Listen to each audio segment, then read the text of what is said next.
This is Bill Beaudry from Market Timing Research, and we're going to do our market terrain timing analysis for the Dow Jones and S&P for April of 2009.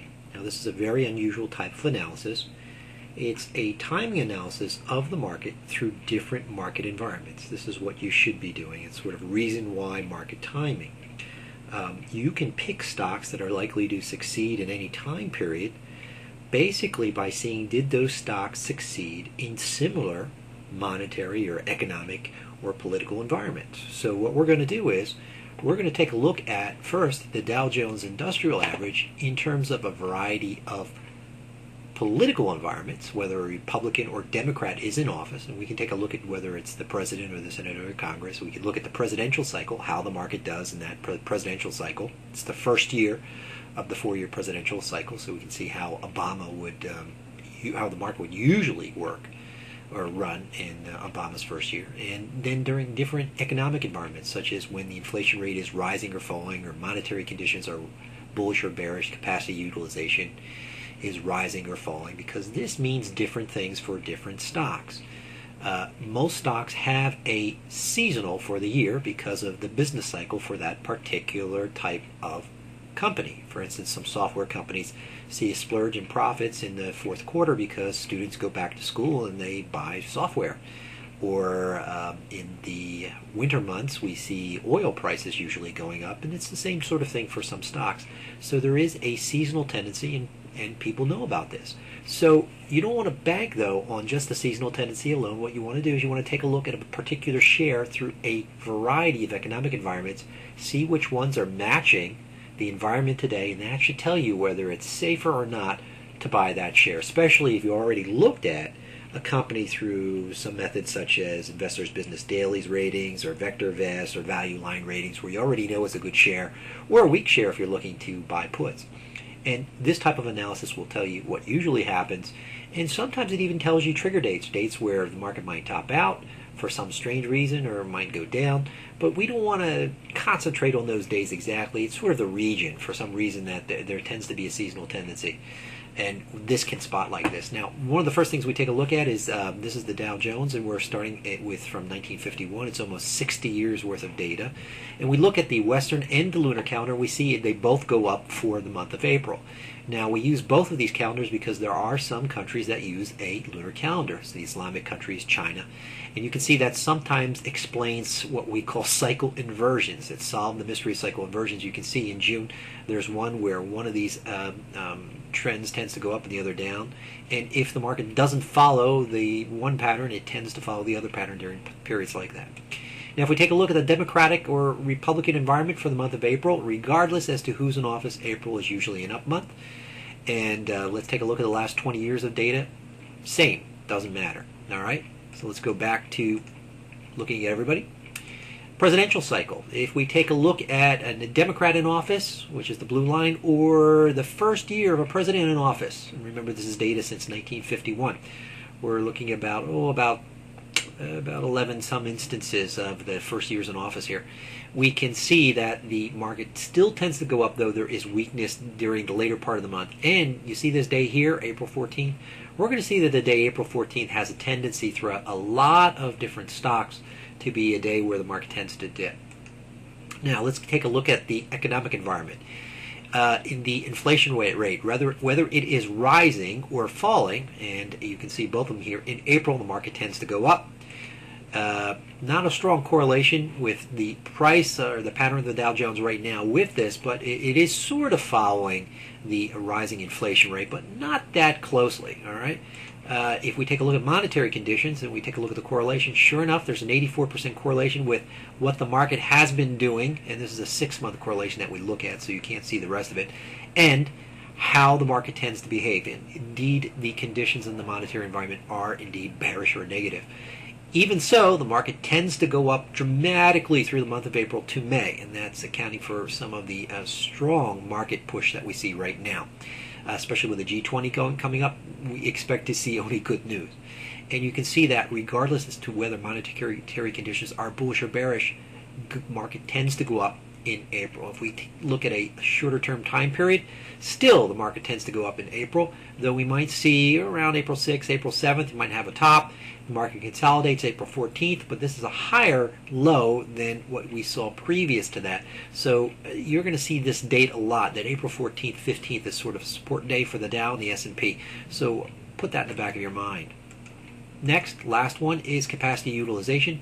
Still, capacity utilization, whether it is bullish or bearish, and once again, there's an 81% chance or correlation with a bearish capacity utilization right now in the market. It is a terrible situation right now. Factories are empty, but even so, in negative capacity utilization situations, the market does tend to go up in April.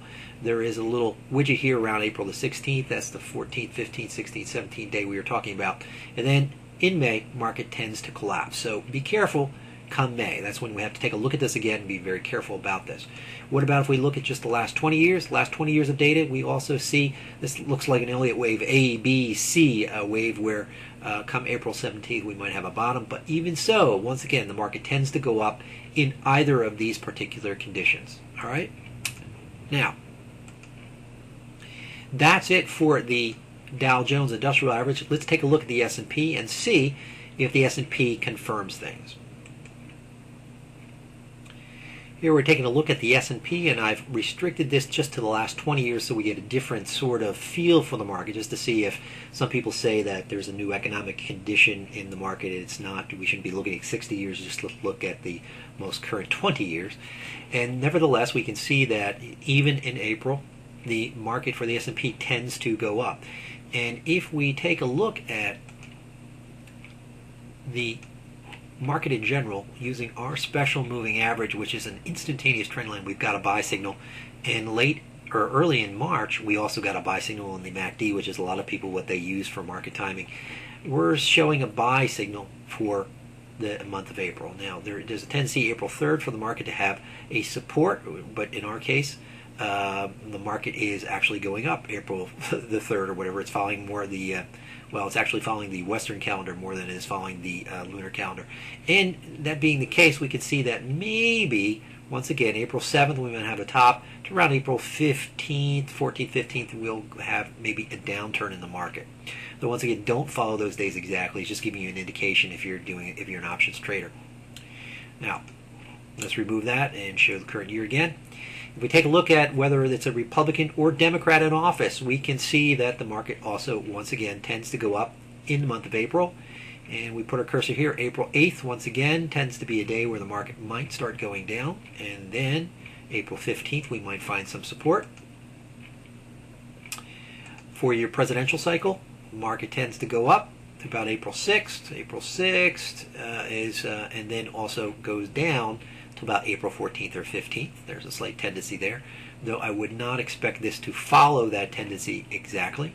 We take a look, the market is following, it's more correlated to the fact that it's the first year of a president in office than it is that there's a Democrat in office, but of course we're only using the last 20 years of data for that particular statistic. We take a look at the inflation rate, whether it's rising or falling. We can see that the market also tends to go up in April, and April 6th, once again, we might have a little bit of on the market making a little top and then going down to April 15th. So, options players, be careful around these time periods. It doesn't have to follow this exactly. You can see this market is not following this previous exactly, but it's just telling you that during the middle of the month we might see some decline in support for the market. Monetary conditions.